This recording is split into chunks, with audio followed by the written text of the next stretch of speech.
Stem cells ఉన్నాయి, platelets ఉన్నాయి బాడీలో, కానీ ఇక్కడికి వెళ్ళి అది హీల్ చేయట్లేదు. మన బాడీలో రిజర్వాయర్ ఉంటుంది, బోన్ మ్యారో అనే చోట అన్ని చోట్ల ఉంటుంది.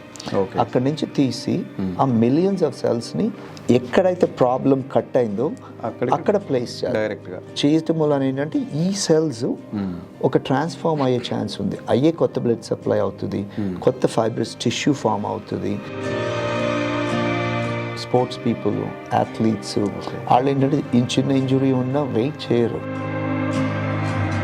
వాళ్ళకి ఇంజెక్ట్ చేయటం అలా మొదలుపెట్టారు. అక్కడ మొదలైంది సార్ స్పోర్ట్స్ మెడిసిన్. యూరోప్లో మొదలైంది, యూఎస్లో మొదలైంది ఒక 25 years ago.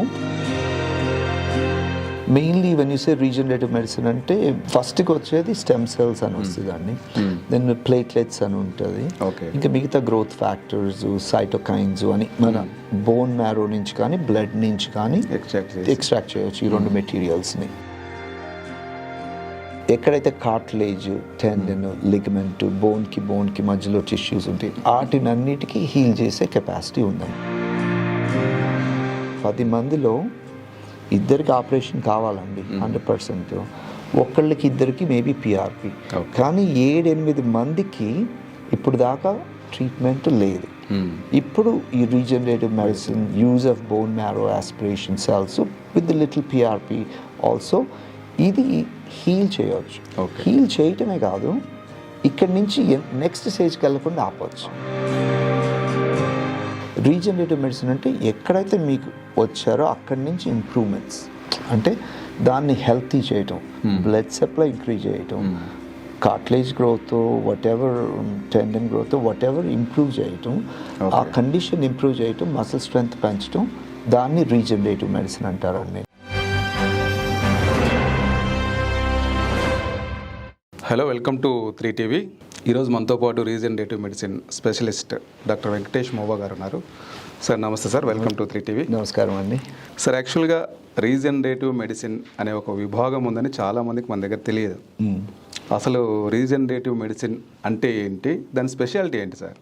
మీరు చాలా కాలంగా దీని మీద వర్క్ చేస్తున్నారు. సో రీజనరేటివ్ మెడిసిన్ అనేది ఒక కాన్సెప్ట్ కాదండి. ఇప్పుడు కొన్ని ఒక ఫ్యాడ్ లాగా రావటం అట్లా కాదు. This is an actually subset అన్నమాట.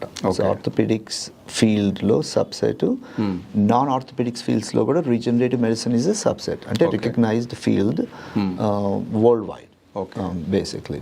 ఇప్పుడు నేను ఏంటంటే orthopaedics is my speciality, sports medicine నా బ్యాక్గ్రౌండ్ అండి.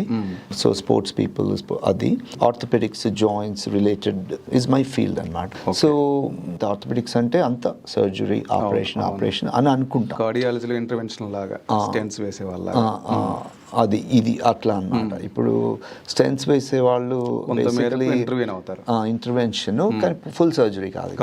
సో ఈ ఫీల్డ్ అలాంటిది అన్నమాట. ఇప్పుడు ఇదివరకు ఎందుకు రాలేదు ఇన్ని రోజులు, ఇది ఒక టెక్నాలజీ. ఎందుకు రాలేదంటే దేంతో ఇంప్రూవ్ చేయాలో తెలియలేదు.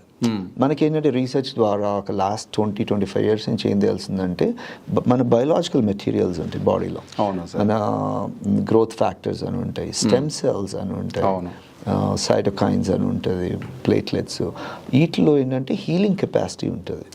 ఇప్పుడు మనకి ఫర్ ఎగ్జాంపుల్ ఏమన్నా కట్ అయినా, ఏమన్నా బ్రేక్ అయినా మనం హీల్ అయిపోతాం కదా.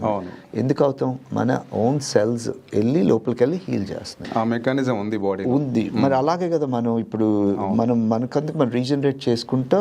ఇప్పుడు స్కిన్ పోతుంటే స్కిన్ వస్తుంది, బోన్ కట్ అయితే హీల్ అవుతుంది, ఏం చేయట్లేదు. కానీ కొన్ని పార్ట్స్ ఉంటాయి బాడీలో, ఏది కార్టిలేజ్ అని, లిగమెంట్ అని, అట్లా ఈ పార్ట్స్లో బ్లడ్ సప్లై తక్కువ ఉంటుంది. లైక్ మెనిస్కస్ అంటాం, లేబ్రమ్ అంటాం. ఇదేంటంటే ఒక ఫైబ్రస్ టిష్యూ లాగా ఉంటుంది. మనకి బ్లడ్ సప్లై ఎక్కువ ఉండదు అందులో. ఉండకపోతే ఏమవుతుంది, మళ్ళీ రిప్లెనిష్ చేసుకోవడం కష్టం అవుతుంది, ఏమైనా డ్యామేజ్ అయిందంటే. సో లేట్ ఉంటుందా, అసలు ఉండదా సార్? ఇదండి లేట్ ఉంటుందా దాని హీలింగ్? హీలింగ్ లేట్ అవుతుంది, ఎందుకంటే బ్లడ్ లేకపోతే ఏంటంటే మన ఓన్ స్టెమ్ సెల్స్ లోపలికి వెళ్ళలేవు. అర్థమైందా? అది ఏజ్ని బట్టి కాదు. ఇప్పుడు చిన్నపిల్లలు కూడా ఇంజురీ అయ్యి అది కట్ అయింది అనుకోండి, చిన్నపిల్లలకి షోల్డర్లో కట్ అయింది అనుకోండి, వాళ్ళు కూడా హీల్ అవ్వరు. అనుకోవాలి కదా, వాళ్ళు చిన్నపిల్లలు చాలా సెల్స్ ఉంటాయి వాళ్ళ దగ్గర. జనరల్గా అవును. ఎందుకంటే ఆ టిష్యూ హీల్ అవ్వదు. ఇప్పుడు బ్లడ్ సప్లై కార్టిలేజ్ లేకపోవడం వల్ల అప్పుడు హీల్ అవ్వకపోతే ఏమవుతుంది, ఇంకా పాడవటం మొదలవుతూ ఉంటుంది. దాన్ని ఇప్పుడు బాగు చేయగలగటానికి మన రీసెర్చ్లో మనకి లాస్ట్ 25 years నుంచి తెలిసింది ఏంటంటే, ఓకే మన బాడీ మెటీరియల్ మామూలుగా ఎలా హీల్ చేస్తుందో అక్కడికి వెళ్ళలేకపోతుంది. ఓకే, మనకి స్టెమ్ సెల్స్ ఉన్నాయి, ప్లేట్లెట్స్ ఉన్నాయి బాడీలో, కానీ ఇక్కడికి వెళ్ళి అది హీల్ చేయట్లేదు. అలాంటప్పుడు దీన్ని ఎలా హీల్ చేయాలంటే, ఓకే వేరే టెక్నాలజికల్ మెథడ్ ఏంటంటే దాన్ని ఎక్స్ట్రాక్ట్ చేద్దాం. ఈ అయితే ఎక్కడ రిజర్వాయర్, మన బాడీలో రిజర్వాయర్ ఉంటుంది, బోన్ మ్యారో అనే చోట అన్ని చోట్ల ఉంటుంది.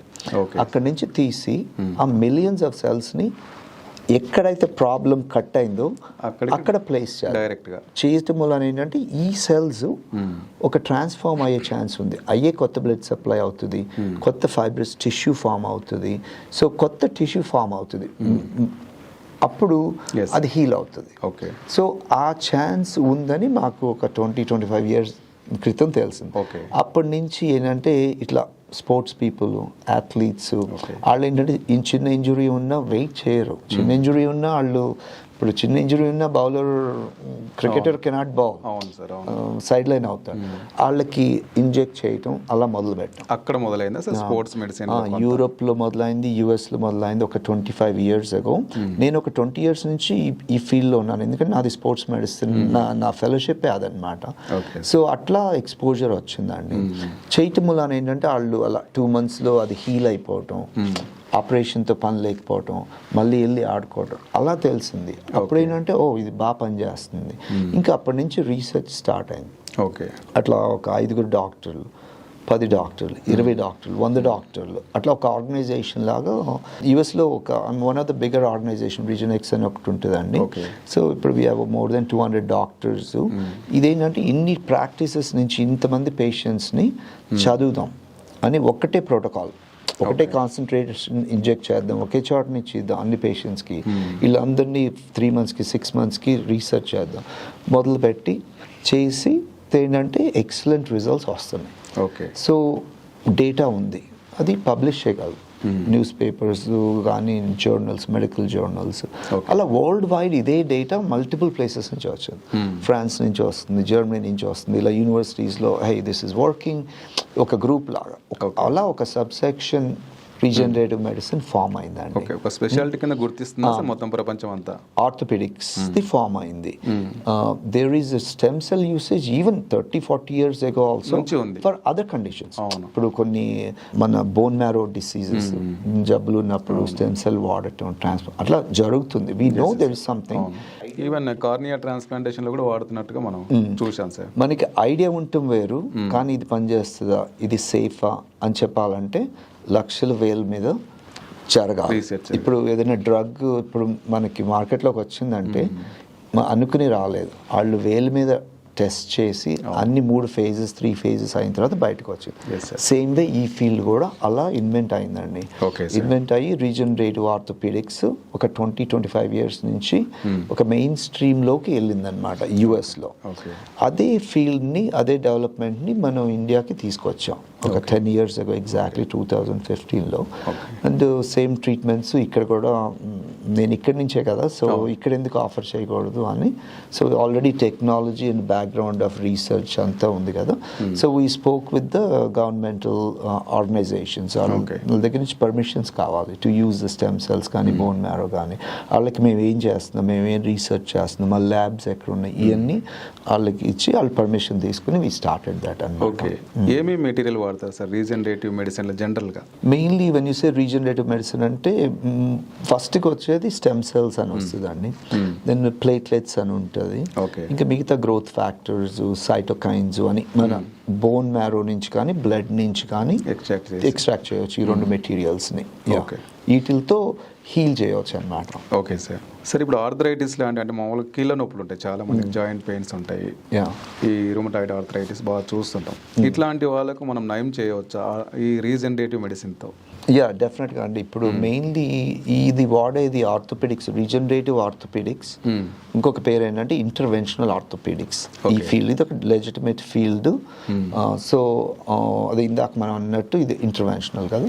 ఇదేంటంటే ఎక్కడైతే జాయింట్ ప్రాబ్లమ్స్ ఉన్నాయో, ఆర్థోపెడిక్ ప్రాబ్లమ్స్, నీ అవ్వచ్చు, షోల్డర్ అవ్వచ్చు, హిప్ అవ్వచ్చు, స్పైన్ అవ్వచ్చు, ఎక్కడైతే కార్టిలేజ్, టెండన్, లిగమెంట్, బోన్కి మధ్యలో టిష్యూస్ ఉంటాయి, వాటినన్నిటికీ హీల్ చేసే కెపాసిటీ ఉందన్నమాట. కానీ అందరికీ హీల్ అవుతుందా, ఎవరికి అవ్వదు అనేది మారుతుంది. ఇప్పుడు మీరు అన్నట్టు రుమటాయిడ్ కానీ ఆస్టియో ఆర్థరైటిస్ పేషెంట్స్కి మనం లోపలికి పెట్టి వాటిని హీల్ చేయవచ్చు. కానీ ఏ స్టేజ్లో ఉన్నారు అది ఇంపార్టెంట్. ఏ స్టేజ్ వరకు యూజ్ అవుతుంది సార్ మనకు? ఇప్పుడు రీజనరేటివ్ మెడిసిన్ ఎక్కువ ఎప్పుడు ఏంటంటే చివరి స్టేజ్లో పనిచేయదండి. ఇప్పుడు మీకు కాలు బాగా అరిగిపోయింది అనుకోండి, ఇప్పుడు అంటారు కదండి ఇక్కడ మామూలుగా స్టేజ్ 4 అంటే మా బోన్ మీద బోన్ వచ్చేసి కాలు వంకర తిరిగి ఉందనుకోండి, వాళ్ళకి అసలు అక్కడ బాగు చేయడానికే లేనప్పుడు స్ట్రక్చర్స్ ఇంకేం బాగు చేస్తాం. సో వాళ్ళకి ఏంటంటే operation, total knee replacement is the best అనమాట. అది చేయించుకోవాలి, వాళ్ళు తప్పదు. కొంతమందికి ఏంటంటే అన్ఫార్చునేట్లీ అది అవసరం అవుతుంది, కాకపోతే వాళ్ళకి చాలా మెడికల్ ప్రాబ్లమ్స్ ఉంటాయి. అంటే వాళ్ళకి షుగర్ ప్రాబ్లమ్స్ కానీ, డయాబెటిక్ కానీ, హార్ట్ ప్రాబ్లమ్స్ ఉన్నాయి అనుకోండి, వాళ్ళు సర్జరీ తట్టుకోలేరు, వాళ్ళు సఫర్ అవుతారు పాపం. అలాంటి వాళ్ళు కూడా చేయించుకోవచ్చు. కానీ వాళ్ళకి ఏంటంటే తెలుసు నాకు ఎక్సలెంట్ రిజల్ట్స్ రావు, ఒక 50% ఇంప్రూవ్ అయినా నేను చాలు అని కూడా చేయించుకునే వాళ్ళు ఉంటారు. ఎందుకంటే ఇది ఆపరేషన్ కాదు, ఈ స్టెమ్ సెల్ ప్రొసీజర్స్, రీజనరేటివ్ కాబట్టి వాళ్ళు అది ఓర్చుకోగలరు. కానీ వాళ్ళకి తెలుసు నాకు 80% రాదు, 90% రాదు, ఒక 50% వచ్చినా నేను ఇంట్లో అలా చేయించుకునే వాళ్ళు కూడా ఉంటారు. అదేంటంటే పేషెంట్ చాయిస్. మనం చెప్పి బాగా అవుతుంది అని చెప్పకూడదు, ఎందుకంటే ఇది ఎంత అవుతుందో అంతే చెప్పాలి మన రీసెర్చ్ని బట్టి. అంతే కదండి. ఇప్పుడు 1000 మంది చేయించుకున్నారండి, 1000లో దీస్ ఆర్ ద స్టడీస్.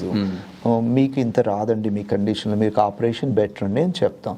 కొంతమంది అయినా వద్దండి అంటే సరే మీ ఇష్టం, ఎందుకంటే నష్టం లేదు, మనం ఏమి హాని చేయట్లేదు పేషెంట్కి, అట్లా చేయించుకుని కొంతమంది ఉంటారు. ఎక్కువ మంది ఆపరేషన్కి వెళ్తే బెటర్ అనమాట ఆ స్టేజ్లో. ఇప్పుడు ఆపరేషన్ ముందు మనము అసలు రీజనరేటివ్ మెడిసిన్ వాడకుండా వదిలేస్తుంటారు చాలా మంది. దీని మీద మీరు ఎట్లా స్పందిస్తారు సార్? అంటే అసలు మెయిన్ ప్రాబ్లం అదేనండి. ఇప్పుడు ఏమవుతుందంటే, ఇప్పుడు మీరే ఉన్నారు, ఇప్పుడు మీకు చిన్న కట్ అయింది ఇక్కడ, మెనిస్కస్ కట్ అయింది అనుకోండి, మామూలుగా అవుతుంది, ఏజ్తో అవుతుంది, యాక్సిడెంట్ అవుతుంది, ఇంజురీతో అవుతుంది, నడకతో అవుతుంది, ఎప్పుడైనా అవ్వచ్చు. అది మామూలుగా ఒక లెక్క ప్రకారం. ఇంకో రకంగా చూస్తే అది ఒక స్టేజ్ 1 ఆర్థరైటిస్ అనుకోండి, కార్టిలేజ్ ఇలా కట్ అయింది, ఇక్కడ మనకి ట్రీట్మెంట్స్ లేవు. మీరు అలాగే ఫిజికల్ థెరపీ చేయటం, ఎక్సర్సైజ్ చేయటం, లేదంటే వాకింగ్ మానేయటం, బయటకు వెళ్ళటం మానేయటం, లైఫ్ స్టైల్ మానేస్తారు. అంటే ఇంకేంటి, ఒక రకంగా వెయిట్ పుట్ ఆన్ చేస్తారు. అంటే ఇంకొక గివ్ అప్. మీరు ఓన్లీ 30-40s, మీరేం 80-90 ఇంట్లోకి వచ్చిన ఏజ్ కాదు. మరి వాటికి ట్రీట్మెంట్ లేదు కదా. అంటే మనకి ఇండియాలో ఉందంత సర్జరీ, నాన్ సర్జరీ లేదు. యుఎస్లో కూడా లేదు 10 years ago, 15 years ago. ఇప్పుడు ఇదంతా ఈ రీజనరేటివ్ ఫీల్డ్ రావటం మూలాన ఆ ఆపర్చునిటీ వచ్చింది. ఇప్పుడు 10 మందిలో 8 మంది మీలాగా నాలాగే ఉంటారు, చిన్న నొప్పులు, చిన్న కార్టిలేజ్ లాస్, అట్లాగా బోన్ మీద బోన్ వచ్చి ఉండవు. ఒక 2-3 ఉంటారు బోన్ మీద బోన్, వాళ్ళకి ఆపరేషన్ కావాలి, 100% కావాలి. కానీ 7-8 మంది మీలాగా నాలాగా ఉంటారు, కానీ నేను బాగా అవ్వాలి. ఇప్పుడు నాకు మెనిస్కస్ టేర్ ఉంది, నాది అది బాగా అవ్వాలి. అవ్వకపోతే ఇప్పుడు నేను జిమ్కి వెళ్ళలేను, నేను వర్క్ సరిగ్గా చేయలేను, నా లైఫ్ పోతుంది. ఇలాగే ఉంటే ఇది స్టేజ్ 2కి వెళ్తుంది, స్టేజ్ 3కి వెళ్తుంది, స్టేజ్ 4 వెళ్ళి నేను ఆపరేషన్ చేసుకోవాలి. అప్పుడు ఆపరేషన్ చేసుకున్న నా లైఫ్ నాకు మళ్ళీ వెనక్కి రాదు, ఈ 10 ఏళ్ళు పోయినట్టే కదా. సో ఆ ట్రీట్మెంట్స్ లేవు, ఆ ఇంటర్వెన్షనల్ ఆర్థోపెడిక్ ట్రీట్మెంట్ ఇండియాలో ఆ కాన్సెప్ట్ ఇప్పుడు దాకా లేదండి. ఇప్పుడు వస్తుంది. ఎందుకు లేదంటే మనకి దీన్ని గుర్తిస్తున్నారా సర్జన్స్ మరి? అంటే దీన్ని ముందు వాడొచ్చు కొంతకాలం పాటు అన్నది చాలా మంది కొట్టిపారేస్తున్నారు. ఇప్పుడు సర్జన్స్ కూడా ఇప్పుడు పిఆర్పీలు, మనం హైదరాబాద్లో ఎక్కువ పిఆర్పీలు ఎవరు చేస్తారండి? ఆర్థోపెడిక్ సర్జన్సే చేస్తారు. వేరే వాళ్ళు చేస్తున్నారు, పెయిన్ మేనేజ్మెంట్ వాళ్ళు కూడా. బట్ ఎక్కువ శాతం చూసుకుంటే ఇండియాలో వాళ్ళు ఎందుకు చేస్తున్నారు, పనికి వస్తుంది కాబట్టి. ఏది 4th స్టేజ్లో ఉన్న వాళ్ళకి కాదు, మొదటి స్టేజ్ కానీ, లేకపోతే టెండినైటిస్ అని, ఇన్ఫ్లమేషన్ అని, టెంపరీ కోసం చేస్తున్నారు. బాగా అరిగిపోతే ఆపరేషన్ చేస్తారు. సో గుర్తిస్తారు, కానీ ఆల్వేస్ ఇప్పుడు స్టేజ్ 2 స్టేజ్ 3 ఉంది. ఇప్పుడు మెనిస్కసే కట్ అయింది మీకు. Okay.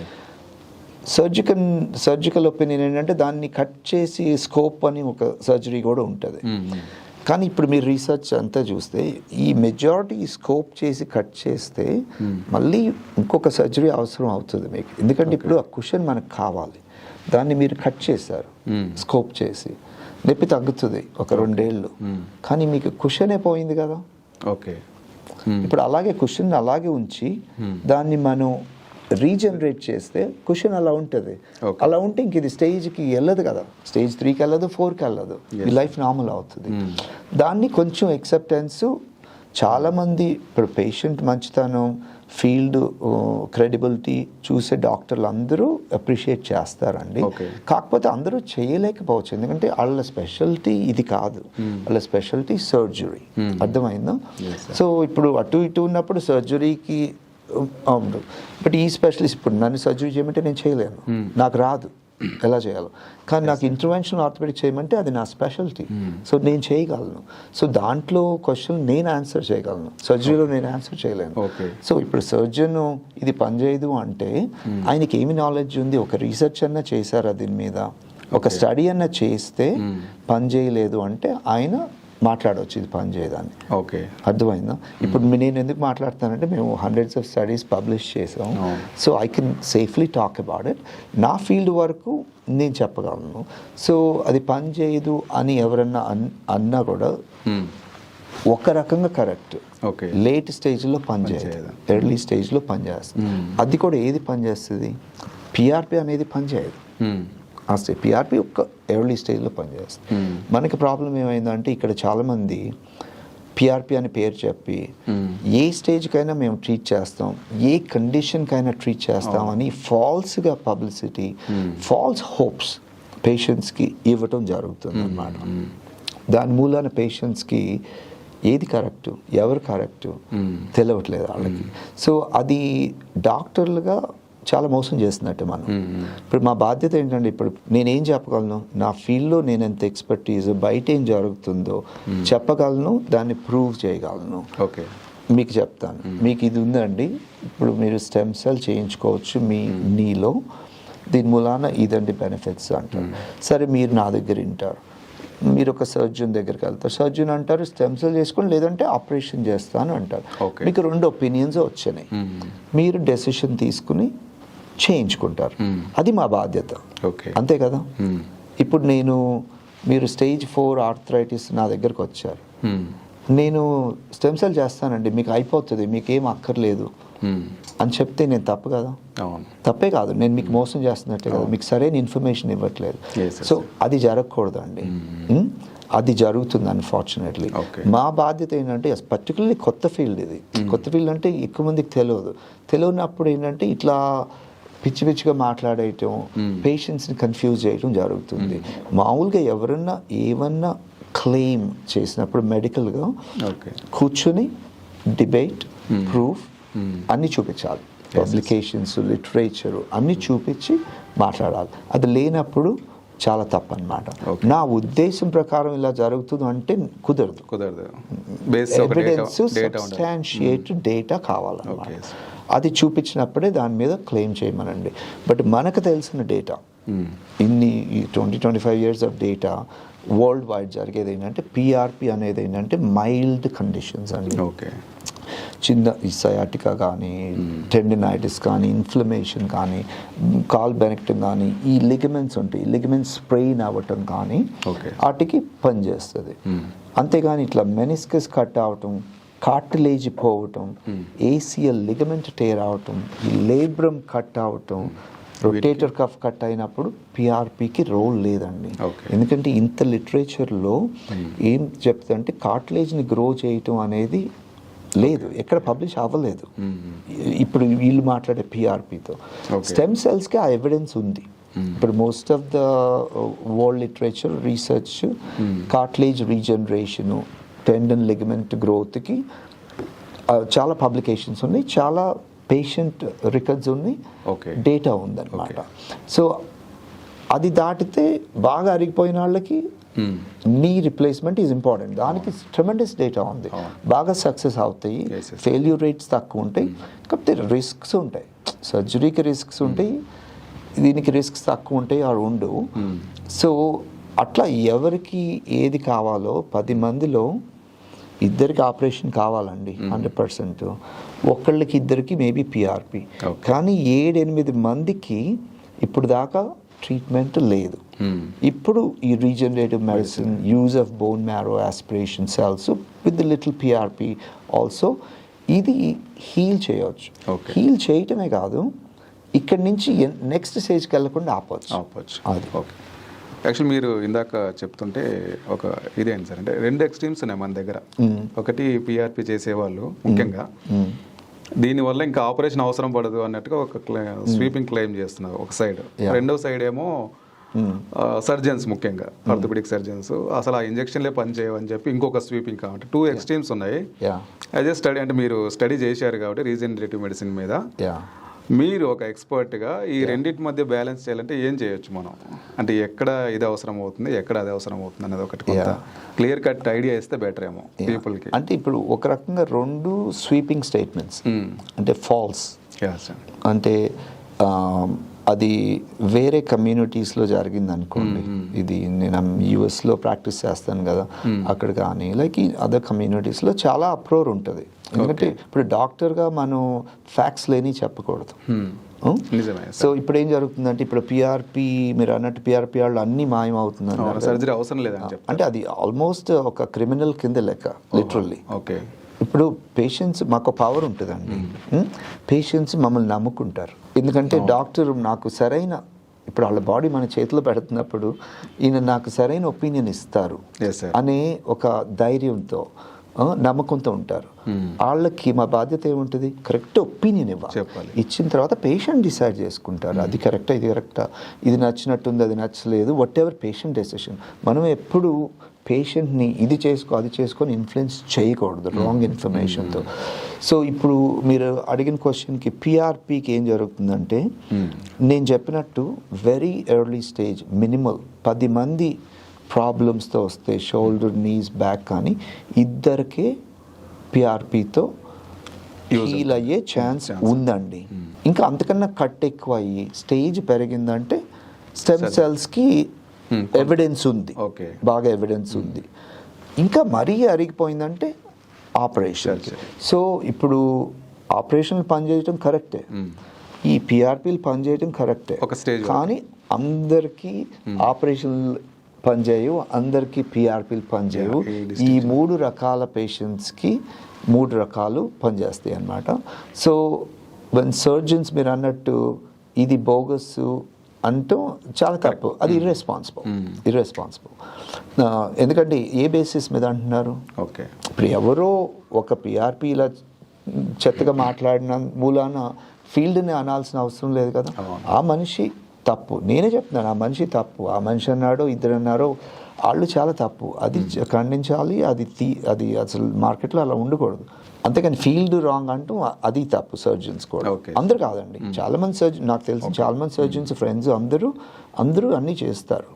But unethical and non truth మెసేజెస్ని ఖండించడానికి అలా అనుండొచ్చు. Okay sir. సరే, ఈ రీజనరేటివ్ మెడిసిన్ విషయంలో అంటే మీ దృష్టికి వచ్చిన అపోహలు ఇంకేమైనా ప్రజల్లో ఎట్లాంటివి ఉన్నాయి, క్లియర్ చేయొచ్చా మనం ఏమన్నా? చాలా ఉంటాయండి, ఎందుకంటే ఇది కొత్త ఫీల్డ్ కదా, చాలా ఉంటాయి. ప్లస్ చాలా ఇంటారు కూడా. ఇప్పుడు ఇట్లా మీరు అన్నట్టు వాళ్ళు ఇలా అన్నారండి, అది పనిచేయదు, ఇది అట్లా చాలా ఉంటాయి. అందుకని మేజర్గా కనిపించే ఒక ట్రెండ్ ఏముంటాయి సార్? అంటే కొంతమంది ఏంటంటే భయపడుతూ ఒకటి ఉంటుంది, ఏంటంటే ఇది ఇప్పుడు మీ సెల్స్ వాడుతున్నాం కదండి, దీని మూలాన ఏమైనా క్యాన్సర్ ఏమైనా వస్తుందా, ట్యూమర్ వస్తుందా అని ఒక భయం ఉంటుంది. అది మనం ఏం చెప్తామంటే ఇది మన ఓన్ బాడీ, అంటే ఇప్పుడు నా బాడీలోకి నా సెల్స్ వెళ్తున్నాయి కాబట్టి రిస్క్ ఉండదు, ఎందుకంటే ఐ ఆల్రెడీ హ్యావ్ దెమ్. మనం ఎక్స్టర్నల్ సోర్స్ నుంచి తీయట్లా, ఎంబ్రియో నుంచో అదర్ పర్సన్ నుంచో, అలా కొన్ని కంట్రీస్లో ఉంటుందండి అదర్ సోర్సెస్ నుంచి. అదేంటంటే రిస్క్, అంటే మనకి తెలియదు. ఇప్పుడు వేరే వాళ్ళది మన బాడీలో పనిచేస్తుందని తెలియదు, మనది మన బాడీలో పనిచేస్తుందని మనకు తెలుసు, రిస్క్ ఉండదు. అదొకటి. మళ్ళీ ఇంకొకటి ఏంటంటే ఇలాగే ఇది పని చేస్తుందా, సక్సెస్ రేట్స్ ఎలా ఉంటాయి, అందరికి పనిచేస్తుందా అన్నట్టు ఉంటుంది. దానికి ఏంటంటే సక్సెస్ రేట్ ఎలా ఉంటుందంటే దేనికైనా ఏ ప్రొసీజర్ మెడిసిన్లో అయినా కూడా మన కండిషన్ని బట్టి ఉంటుందండి. ఇది మెడిసిన్ కాదు కదా. ఇప్పుడు మెడిసిన్ అనుకోండి, ఇప్పుడు మీరు వేసుకుని నేను వేసుకుని అందరికి ఒక రకంగా పనిచేయవచ్చు అట్లా. ఇదేంటంటే మీ కండిషన్. ఇప్పుడు మీరు చాలా ఎర్లీ స్టేజ్లో వచ్చారనుకోండి, మొదటి టైంలోనే కార్టిలేజ్ పోవటం అలా వచ్చారనుకోండి, మీరు హెల్తీగా ఎక్సర్సైజ్ చేసే హ్యాబిట్ ఉందనుకోండి, మీకు అసలు ఎక్సలెంట్ సక్సెస్ రేట్. ఇప్పుడు స్పోర్ట్స్ ఆడేవాళ్ళు ఎర్లీగా వస్తారు, మంచి షేప్లో ఉంటారు, చేసినామంటే వెళ్ళి మళ్ళీ ఇండియాకి ఆడటం, ఇంటర్నేషనల్ స్పోర్ట్స్ ఆడతారు. ఎలా ఆడుతున్నారు? బికాజ్ వాళ్ళకి ఎక్సలెంట్ సక్సెస్, ఆల్మోస్ట్ 100% లాగా. అదే కొంచెం బాగా అరిగిపోయి వచ్చారనుకోండి, వాళ్ళు ఏంటంటే సక్సెస్ రేట్ ఎలా ఉంటుందంటే వాళ్ళకి నార్మల్ లైఫ్ బాగా చేసుకోగలరు, అంతేగాని ఇదివరకు లాగా పరిగెత్తటాలు చేయలేకపోవచ్చు. బట్ కానీ వాళ్ళకి కావాల్సింది అదే, వాళ్ళకి అది సక్సెస్. అర్థమైందా? ఇప్పుడు బాగా కొంచెం ఏజ్ బాగా అరిగిపోయి వచ్చి వాళ్ళకి 70% వచ్చినా చాలు అన్నారు అనుకోండి, వాళ్ళకి అది సక్సెస్ రేట్. ఇప్పుడు 70% మీకు వస్తే సక్సెస్ అవ్వదు. సక్సెస్ అనేది మన కండిషన్ బట్టి, మన ఎక్స్పెక్టేషన్ బట్టి ఉంటుంది. అదేంటంటే ఆ అపోహలు ఉంటాయి, ఇది చేసుకుంటే మాయమైపోద్ది, అది చేస్తే అని ఉంటుంది. వాటిని అదొక క్వశ్చన్ వస్తుందండి మాకు బాగా, అంటే ఎవరికి పని చేస్తుందండి, నాకెంత సక్సెస్ వస్తుంది అని. అదేంటంటే మేము క్లియర్గా ఎక్స్ప్లెయిన్ చేసి చెప్పాలంటే, ఇప్పుడు మీలాంటి కండిషన్, మీది స్టేజ్ 1, 2, 3 అండి, ఇలాంటి స్టేజెస్లో ఇట్లా మీ మసిల్ వీక్నెస్ ఉంది, మీకు అంత రాకపోవచ్చు, మీరు స్ట్రెంగ్త్ పెంచుకోవాలి, మీకు యాంగిల్స్ రాంగ్ ఉన్నాయి, కార్టిలేజ్ తగ్గింది, ఇవన్నీ ఒక ఎంఆర్ఐ, క్లినికల్ ఎగ్జామినేషన్ అన్నీ చూసిన తర్వాత ఏంటంటే ఒక ఎడ్యుకేటెడ్ మనం ఒపీనియన్ ఇవ్వచ్చు. మీరుకి కొంచెం మోడరేట్గా అయిందండి, you can expect good results, these are the data, ఇట్లా జరుగుతుంది. లేదండి మీకు సివియర్గా అయింది, మీరు ఎక్కువ ఎక్స్పెక్టేషన్ రాదండి, మీరు మేబీ ఆపరేషన్కి వెళ్ళండి అని చెప్పవచ్చు. సో అది నెంబర్ 1 రీజన్ పీపుల్ ఆస్క్ అన్నమాట. పెయిన్ మేనేజ్మెంట్ అనేది మన ఎక్కడ చూసినా ఈ మధ్య కాలంలో ఎక్కువగా కనిపిస్తున్నాయి. అవునండి. అసలు ఈ pain management and regenerative medicine రెండు సేమా, డిఫరెన్సెస్ ఉన్నాయి వీటికి? యాక్చువల్లీ రెండు ఆపోజిట్ అండి. Totally opposite. ఎలా సార్? ప్రాబ్లం ఏంటంటే ఇక్కడ పెయిన్ మేనేజ్మెంట్ అని చెప్పి రీజనరేటివ్ అంటున్నారు. ఇప్పుడు పెయిన్ మేనేజ్మెంట్ అంటే ఏంటంటే పేరులోనే ఉంది కదా, పెయిన్ని మేనేజ్ చేస్తాం, అంతేకాని పెయిన్ ఎందుకు వచ్చిందో దాన్ని తీయట్లేదు. ఇప్పుడు కొంతమందికి క్యాన్సర్ వచ్చి నొప్పి ఉంది అనుకోండి, క్యాన్సర్ పోవట్లేదు, పెయిన్కి బ్లాక్ ఇస్తున్నాం.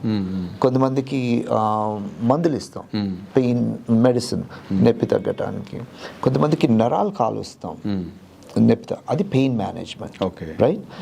కాజ్ని తీయట్లా మనం, కాజ్ని ఇంప్రూవ్ చేయట్లా, పెయిన్ని మేనేజ్ చేస్తున్నాం. ఇప్పుడు రీజనరేటివ్ అంటే ఏంటంటే ఉన్నదాన్ని పాడు చేయటం కాదు, బాగు చేయగలిగితే బాగు చేస్తాం, చేయలేకపోతే ఆపరేషన్కి వెళ్తాం.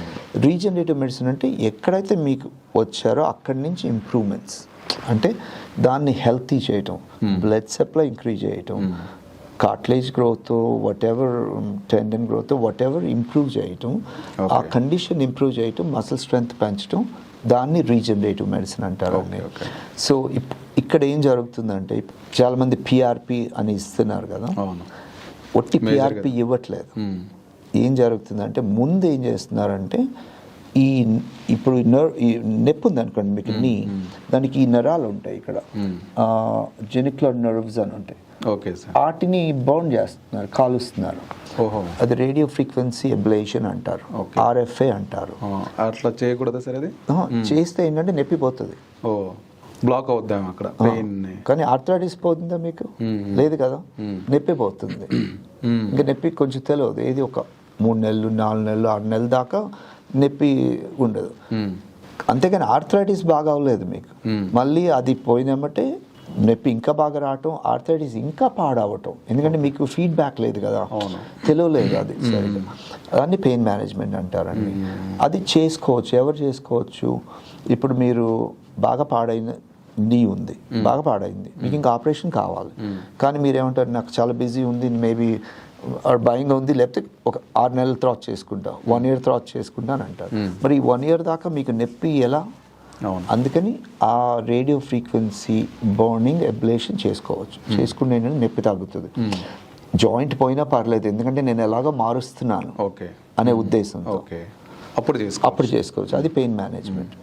కానీ ఇప్పుడు మీరు మీ వయసులోనే వచ్చారు, ఇది ఉంది, మీరేమంటారు నాకు ఇది బాగా అవ్వాలండి, నాకు పెద్ద ఆపరేషన్ వద్దు, దీన్ని ఇంప్రూవ్ చేయాలి అంటే ఆ రేడియో ఫ్రీక్వెన్సీ చేస్తే ఏమవుతుంది, మీకు నొప్పి తెలియదు, అది ఇంకా పెరిగి ఇంకా ఎక్కువ కట్ అయ్యే ఛాన్సెస్ ఉంది. సో అది రీజనరేటివ్ మెడిసిన్ కాదు. ఇప్పుడు జరుగుతుంది ఏంటంటే ముందు అది బర్న్ చేస్తున్నారు, చేసేసరికి ఏంటంటే పేషెంట్ నెక్స్ట్ డే నుంచి నాకు నొప్పి తగ్గిపోయిందంట, దాంతోపాటు పిఆర్పీలు ఇస్తున్నారు. ఓకే, పేషెంట్ అనుకుంటున్నాడు నాకు పిఆర్పీతో నొప్పి చాలా తగ్గిపోయింది. అండ్ వీళ్ళు కూడా ఏమంటున్నారంటే చూడండి స్టేజ్ 4 వాళ్ళకి కూడా పిఆర్పీతో ఎలా తగ్గించాము అంటున్నారు. పేషెంట్స్కి తెలియట్లేదు ఏం జరుగుతుందో. కొంతమందికి తెలిసినా వాళ్ళకి ఎక్స్ప్లెయిన్ చేయట్లేదు. మేబీ ఒక 3-4 months తర్వాత అంటే వాళ్ళకి ఎక్స్ప్లెయిన్ చేయట్లేదు, మేము ఇది చేస్తున్నాం ముందు, దీని మూలాన తగ్గుతుంది, పిఆర్పి మూలాన కొంచెం ఇంప్రూవ్ వచ్చే ఛాన్స్ ఉందని చెప్పట్లేదు. పిఆర్పి ట్రీట్మెంట్కి వెళ్తున్నాను, పిఆర్పి మూలాన నాకు తగ్గింది అని ఉన్నారు. పిఆర్పీలు కానీ స్టెమ్ సెల్స్ కానీ ఏమి 1-2 daysలో తగ్గేది కాదండి. ఇది హీలింగ్ మెకానిజం. బాడీ హీల్ అవ్వాలంటే మినిమం 4 weeks, 5 weeks, 6 weeks కానీ రెస్పాన్స్ రాదు. ఇప్పుడు మీకు ఏమైనా చేసినా 2nd month నుంచి స్లైట్ ఇంప్రూవ్మెంట్స్ వస్తాయి, ఇమ్మీడియట్ రాదు. సో అది జరుగుతుంది. సో డిఫరెన్స్ ఏంటంటే pain management is that, regenerative medicine is this. ఇప్పుడు జరిగే మీరు చెప్పినట్టు ఇట్లా ఈ మోసాల్లో ఏం జరుగుతుందంటే ఇది చేసి అది అంటున్నారు, అది పేషెంట్కి మోసం చేసినట్టే. అంటే ఈ చిన్న కండిషన్ ఇంకా పెద్దగా చేసినట్టు 6 నెలల తర్వాత, అర్థమైందా? మళ్ళీ 6 నెలల తర్వాత వెళ్ళి ఆపరేషన్ చేసుకోవటమో లేకపోతే స్టెమ్ సెల్స్కో వస్తారు. సో ఈ లోపు ఉన్నది పాడు చేసినట్టే కదా. సో అది రాంగ్ అన్నమాట. సో అది ఆ డిఫరెన్స్ ఈ రెండింటి మధ్య ఉంది. సార్ అలాగే ఆర్థోపెడిక్ సర్జన్లకు ఈ రీజనరేటివ్ మెడిసిన్ విభాగానికి సంబంధించిన వాళ్ళ మధ్య కొంత కాంట్రడిక్షన్ కూడా ఉన్నట్టు కనిపిస్తుంది కదా సార్. అది దాన్ని ఏమైనా రిజాల్వ్ చేసుకోవాలి? మంచి డాక్టర్ సర్జన్ అవ్వచ్చు, లేకపోతే ఇంటర్వెన్షనిస్ట్ అలాగే ఇంటర్వెన్షనల్ ఆర్థోపెడిక్స్ అవ్వచ్చు. ఇప్పుడు మా ఉద్దేశం ఎలా ఉంటుంది, ఇప్పుడు నాకు ముందు పేషెంట్ వచ్చారంటే మీకు ఏది మంచిది, మీరు నన్ను నమ్ముకుని వచ్చారు, నా ఒపీనియన్ కోసం వచ్చారు, మీకు ఏది మంచిదో చెప్పాలి. సర్జరీ అవసరం లేకపోతే సర్జరీ లేదు, సర్జరీ అయితే చెప్పాలి. సర్జన్స్ కూడా అలాగే చెప్పాలి. ఎందుకంటే ఇప్పుడు వాళ్ళ మదరో ఫాదరో ఉన్నప్పుడు ఏం చేస్తాం, వాళ్ళకి ఏం చేస్తాం అదే చేయాలి బేసిక్, అంతే కదా. సో అలా చాలామంది సర్జన్స్ ఇప్పుడు ఏదైనా కొత్త ఫీల్డ్ వచ్చినప్పుడు ఎలా ఉంటుంది అంటే అండి కొంచెం రెసిస్టెన్స్ ఉంటుంది. ఇప్పుడు ఎగ్జాంపుల్ చెప్తాను, ఇప్పుడు నేను యూఎస్లో ప్రాక్టీస్ చేస్తాను కదా, 10 to 12 years ago యుఎస్లో, ఇప్పుడు ఇండియాలో ఏం జరుగుతుంది రీజనరేటివ్ ఫీల్డ్, యుఎస్లో అది 10-12 years ago అట్లా ఉంది. సో ఏమైందంటే సర్జికల్ ఫీల్డ్స్కి ఇంకా అంటే అప్పటికి ఇంకా పబ్లికేషన్స్ రీసెర్చ్లు కొంచెం వస్తున్నాయి కదా, ఇంకా లేదు అది మాకు ప్రూవ్ అయ్యేదాకా మేము నమ్మం అని ఒక రెసిస్టెన్స్ ఉంటాం. అండ్ ఆల్సో కొంచెం టర్ఫ్ వార్ కూడా ఉంటుంది అండి, ఇది నా ఫీల్డ్ నువ్వెవరు టైప్ కూడా ఉంటుంది, అది అన్ని ఫీల్డ్స్లో ఉంటుంది. సో అది మొదలైంది ఇట్లాగే జరుగుతుంది, లేదు ఇది పని చేస్తుంది, లేదు ఇది పని చేయదు, వాట్ ఎవర్. ఓవర్ పీరియడ్ ఏమవుతుంది, పేషెంట్స్కి ఇవ్వటం, రీసెర్చ్ చేయటం, సర్జన్స్ కూడా ఇంజెక్ట్ చేయటం, వాళ్ళ పేషెంట్స్కి ఇంప్రూవ్ అవ్వటం, కొంతమందికి సర్జరీస్ చేయటం, అట్లా ఒక ఎక్సెప్టెన్స్ వచ్చింది. పేషెంట్కి మంచి చేస్తున్నాం కదా, 2 కావాలి పేషెంట్కి. కొంతమందికి సర్జరీ కావాలి, ఎక్కువ మందికి ఇది కావాలి అని అర్థం చేసుకుంటారు. ఇప్పుడు ఎలా ఉందంటే యుఎస్లో కలిసి పనిచేస్తాం, ఇక్కడ కలిసి పనిచేస్తాం. అంటే ఇప్పుడు పేషెంట్ వచ్చాడంటే మీకు ఇదైతే ఇదమ్మా, ఒకటే గ్రూప్లో ఉంటాం, ఉంటాం. ఇండియాలో ఇప్పుడు ఎలా ఉందంటే ఇప్పుడే అది జరుగుతుంది. ద రీజన్ ఎందుకంటే తెలుసు, ఇటుపక్క ఈ పిఆర్పి గ్రూప్ అంటున్నారు కదండి, వీళ్ళు really not qualified in order to provide the call. ఇప్పుడు వీళ్ళు ట్రూత్ఫుల్గా చెప్పి అన్ని కరెక్ట్గా చేస్తే 2 కలిసే ఛాన్స్ ఉంది. వీళ్ళ స్టేట్మెంట్స్తో పేషెంట్స్ని మోసం చేసి ఈ స్టేట్మెంట్లు ఇచ్చిన వీళ్ళు క్వాలిఫైడ్ కాదు. ఇండియాలో ఏంటంటే సర్జికల్ హెవీ, అంటే 90% సర్జన్స్, ఇంటర్వెన్షన్ ఫీల్డ్ లైక్ మీ వెరీ ఫ్యూ, అంటే నేను అక్కడి నుంచి వచ్చాను అట్లా ఇప్పుడిప్పుడే వస్తున్నారు. వీళ్ళు రియల్లీ నాట్ ఇంటర్వెన్షనల్ రీజనరేటివ్ స్పెషలిస్టులు కాదు. ఇప్పుడు అలాగాని మనలాగా ఉంటే ఏంటంటే కలిసి పనిచేయవచ్చు. ఇప్పుడు ఆల్మోస్ట్ కలిసి పనిచేస్తున్నాయి. ఇప్పుడు మాకు పనికిరాని patients that we cannot do చేయని పేషెంట్స్ని సర్జన్ దగ్గరికి వెళ్తాం. కొంతమంది సర్జన్స్ సర్జరీ వద్దని అది ఆల్రెడీ జరుగుతూనే ఉంది. కాకపోతే ఇంకొంచెం యూనిటీ ఉంటే ఏంటంటే ఈ బయట టాక్ ఊరికి వీళ్ళని బ్యాడ్ అంటాం అవన్నీ ఉండకూడదు. దీనివల్ల ఏంటంటే పేషెంట్ నష్టపోతున్నాడు, పేషెంట్కి అర్థం అవ్వట్లేదు. సో అది వస్తుందండి. ఎందుకంటే నేను అన్నట్టు ఇప్పుడు రీజనరేటివ్ మెడిసిన్ ఇప్పుడు ఆంధ్రాలో తెలంగాణలో 60-70% చేసేది సర్జన్సే. ఇప్పుడు పిఆర్పి ఇంజెక్షన్లు ఇప్పుడు చిన్న ఊళ్ళల్లో ఇక్కడ హైదరాబాద్ కార్పొరేట్ హాస్పిటల్స్ అన్నిట్లో అయినా వాళ్ళే చేస్తారు. ఈ పిఆర్పి గ్రూపులు కొన్ని ఇట్లా చెత్తగా మాట్లాడటం అది తప్పు. బట్ అసలు పేషెంట్కి కావాల్సినప్పుడు సర్జన్సే చేస్తున్నారు. చేసి పేషెంట్ని బాగైనప్పుడు బాగు చేస్తున్నారు, లేదంటే సర్జరీ చేస్తున్నారు. స్టెమ్ సెల్స్ అవసరమైతే మా దగ్గరికి పంపిస్తారు అట్లా. సో అది జరుగుతుంది. కానీ ఒక ఓవరాల్ మీరు అన్నట్టు ఎలా జరగాలంటే ఇప్పుడు యూనిటీ రావాల్సిన అవసరం. ఇప్పుడు కార్డియాలజీలో కలిసి పనిచేస్తారు. 20 years ago ఇదే గొడవ యుఎస్లో కూడా. ఆ ఫీల్డ్ పడలేదు, చాలా గొడవలు అండి. ఇప్పుడు చూస్తే ఇండియాలో కూడా కలిసిపోయి ఇప్పుడు ఏ హాస్పిటల్కి వెళ్ళినా ఒక కార్డియాక్ సర్జన్ ఉంటాడు, ఇంటర్వెన్షనిస్ట్ ఒకటే టీంలో ఉంటాడు. మీకు ఇదండి ఇది అది ఎవరికి బెటర్? పేషెంట్కి చాలా బెటర్. ఏది కావాలంటే అది చేసుకోవాలి. ఆ స్థితికి రావాలండి. సో వస్తుంది. ఎందుకంటే ఇట్లా ఇప్పుడు నాన్ ఫ్యాక్చువల్ మాట్లాడే వాళ్ళని కంట్రోల్ చేయాలండి. పేషెంట్స్కి ట్రూత్ తెలవాలి, పేషెంట్లే డిసైడ్ చేసుకోవాలి. ఇప్పుడు ఎవరు చేయక్కర్లేదు. ఇప్పుడు సైన్స్ ఇది, ఈ సైన్స్ని ఇప్పుడు పాడు చేసి ఇలా మాట్లాడితే పెట్టాలి. ఇంత డెవలప్మెంట్ వరల్డ్ అంతా బెనిఫిట్ అవుతున్నప్పుడు ఒక మంచి ఉద్దేశంతో మనం ఆంధ్రాకి తీసుకొచ్చి పెట్టినప్పుడు 10 years ago ఇది అందరికీ ఇంత బెనిఫిట్ అవుతున్నప్పుడు దీన్ని ఎందుకు పాడు చేస్తారు? ఇప్పుడు అందరు బెనిఫిట్ తీసుకుంటున్నారు. So let's get the benefit. మన పేషెంట్స్ కూడా have the right choices. So అది ఇట్స్ నాట్ అందరి మైండ్లో ఆల్రెడీ చేస్తున్నాం ప్రిన్సిపల్ వైజ్. ఇట్లా ఒక 2-3 బ్యాడ్ యాపిల్స్ ఉంటాయండి. ఇట్లా వాళ్ళు కంట్రోల్లోకి రావాలి, ట్రూత్ మాట్లాడాలి అట్లా. సరే, సర్జరీస్ కవర్ అయినట్టుగా ఈ రీజనరేటివ్ మెడిసిన్ కూడా ఇన్సూరెన్స్ కవర్ అవుతుందా? క్లెయిమ్ చేసుకోవచ్చా? అట్లా ఉందా మన దగ్గర? అంటే ఇది కొత్త ఫీల్డ్ కాదండి. కొత్త ఫీల్డ్ అనేసరికి ఇన్సూరెన్స్ కంపెనీస్ కూడా ఇంకా టైం పడుతుంది. వీ హ్యావ్ సమ్ ఇన్సూరెన్సెస్, అంటే ఇప్పుడు కార్పొరేట్ ఇన్సూరెన్సెస్ కొన్ని ఉంటుంది. వాళ్ళు ఏంటంటే they see the benefit. Okay, ఇప్పుడు ఈ పర్సన్కి సర్జరీ అక్కర్లేదు, ఈ పర్సన్ కావాలి, అట్లా కొన్ని కేస్ బై కేసు కొన్ని అప్రూవల్స్తో చేసుకున్నారు. అంతేగాని ఇంకా మొత్తం ఒక ఇండస్ట్రీ ఇక్కడే కాదు, ఈవెన్ యుఎస్లో ఇప్పుడిప్పుడు మొదలవుతుంది. సో కొత్త ఫీల్డ్ ఎప్పుడైనా టైం పడుతుంది. అంటే వాళ్ళ ప్యానల్లోకి వెళ్ళాలి, అది takes time.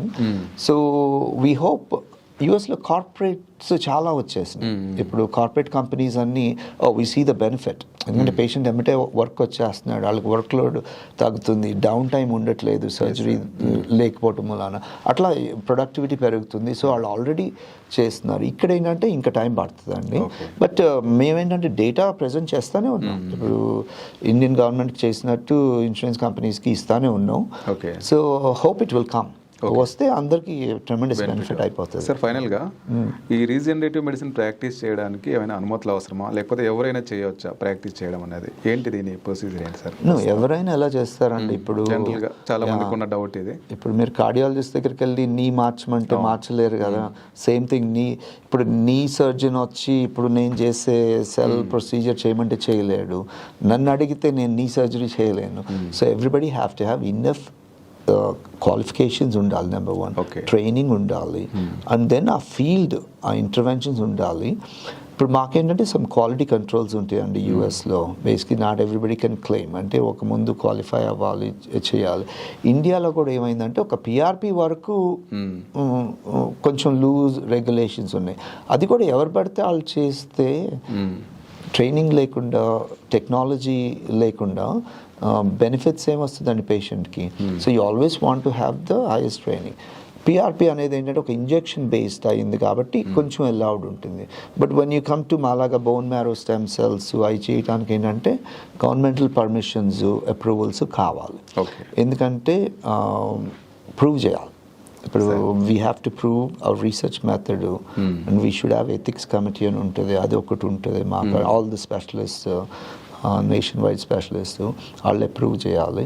Then ICMR governmental దగ్గర నుంచి పర్మిషన్స్ ఉంటే వాళ్ళు they allow us to do not only treatments కాదు, they are even allowing us to do future experiments of culturing the cells for other conditions also.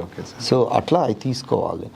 అవి తీసుకున్న తర్వాత you can do it. So some of the big hospital units have those permissions, just like that we have the permissions. అదే అండి, యాక్చువల్గా ఇప్పుడు condition ఎట్లా ఉందంటే ముఖ్యంగా పెయిన్స్ సంబంధించి, నీ పెయిన్స్ సంబంధించి ఒకవైపు ఏమో పెయిన్ మేనేజ్మెంట్ పేరు మీద సర్జరీ అక్కర్లేదు, దేనైనా మనం క్లియర్ చేస్తామని చెప్తున్నారు. ఇంకొక వైపు ఏమో సర్జన్స్ అసలు ఆ ఇంజెక్షన్సే పనికిరావన్న ఒక రకమైన కన్ఫ్యూజన్ ఒకటి క్రియేట్ అవుతుంది.